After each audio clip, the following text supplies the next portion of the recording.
ചില ആൾക്കാർ വന്ന് ചോദിക്കും, വാഹനമെടുക്കാൻ നല്ലൊരു സമയം പറഞ്ഞു കൊടുക്കുമോ, പുതിയ വാഹനമെടുക്കാൻ?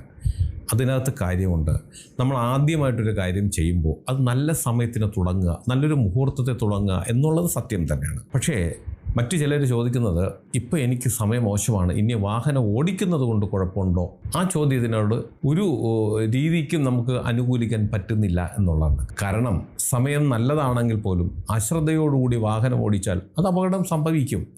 അല്ല, ഈ എതിരെ വരുന്നത് വിചാരിക്കും അവൻ്റെ സമയം നല്ലതാണ്, ശുക്രദശക്കാരനാണ് വരുന്നത്, അതുകൊണ്ട് അവൻ പക്ഷേ പാഞ്ഞുകൊണ്ട് വരുന്നു, നമുക്ക് മാറിക്കൊടുക്കാം എന്ന് ഒരാളും ചിന്തിക്കില്ല. ആർക്കും അറിയില്ല നമ്മുടെ സമയം നല്ലതാണോ മോശമാണോ എന്ന് അറിയില്ല. നമ്മുടെ കയ്യിരിപ്പ് കൊണ്ടാണ് അപകടങ്ങൾ സംഭവിക്കുന്നത്. അപ്പം നമ്മൾ വാഹനം അങ്ങോട്ട് ഓടിക്കുന്ന സമയം മോശമായിട്ട് ഇനി ഓടിക്കാമോ എന്ന് ചോദിക്കുന്നത് രണ്ടാമത്. ആദ്യം നിങ്ങൾ ചെയ്യേണ്ടത് ശ്രദ്ധയോടുകൂടി വാഹനം ഓടിക്കുക. അല്ലെങ്കിൽ എനിക്കിപ്പോൾ ബുധദശ, വേഴദശ, അല്ലെങ്കിൽ ഈ പറഞ്ഞ ശുക്രദശ, അതുകൊണ്ട് ഞാൻ കണ്ണും അടച്ചുകൊണ്ട് വണ്ടി ഓടിക്കാം, എനിക്കൊന്നും സംഭവിക്കില്ല. ഏത് ദിശയിലാണെങ്കിലും അലക്ഷ്യമായി വണ്ടി ഓടിച്ചാൽ അത് നമുക്ക് അപകടങ്ങൾ ഉണ്ടാക്കും. കാരണം ഈ റോഡിൽ കൂടി പോകുന്ന നമ്മൾ മാത്രമല്ല, ഒരുപാട് പേര് വരുന്നുണ്ട്. നമ്മൾ മര്യാദയ്ക്ക് പോയാൽ നമ്മളെ മണ്ടയ്ക്ക് കയറാൻ വരുന്ന ആൾക്കാരും ഉണ്ട്.